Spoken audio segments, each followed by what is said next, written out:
समजा तुम्ही अमेरिकेत आहात आणि तिथे तुमच्या घरी बाळाचा जन्म झाला तर त्या बाळाला अमेरिकेचं नागरिकत्व मिळणार का? या एका प्रश्नावर अमेरिकेच्या सर्वोच्च न्यायालयाने असा निर्णय दिलाय ज्याची चर्चा आज जगभर सुरू आहे।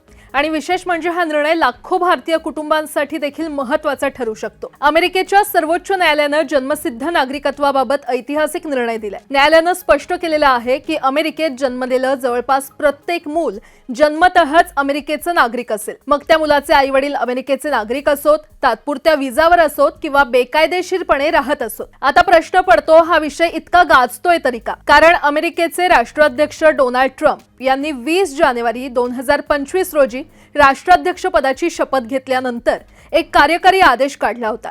त्या आदेशाचा उद्देश असा होता की अमेरिकेत जन्म झाला म्हणून प्रत्येक मुलाला आपोआप नागरिकत्व मिळू नये। ट्रम्प यांचं म्हणणं होतं की अनेक लोक फक्त मुलाला अमेरिकन नागरिकत्व मिळावं म्हणून अमेरिकेमध्ये येतात।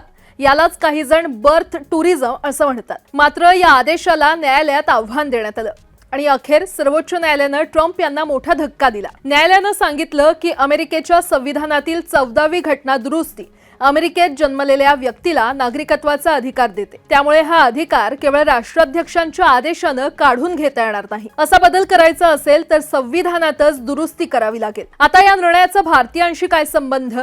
तर प्यू रिसर्चच्या आकडेवारीनुसार अमेरिकेत जन्मलेल्या सुमारे 16 लाख भारतीय वंशाच्या मुलांना जन्मसिद्ध अमेरिकन नागरिकत्व मिळाले। त्यामुळे हा निर्णय भारतीय समुदायासाठी देखील मोठा दिलासा मानला जातोय। या प्रकरणाची आणखी एक विशेष बाब म्हणजे या खटल्याच्या सुनावणीला स्वतः डोनाल्ड ट्रम्प उपस्थित होते।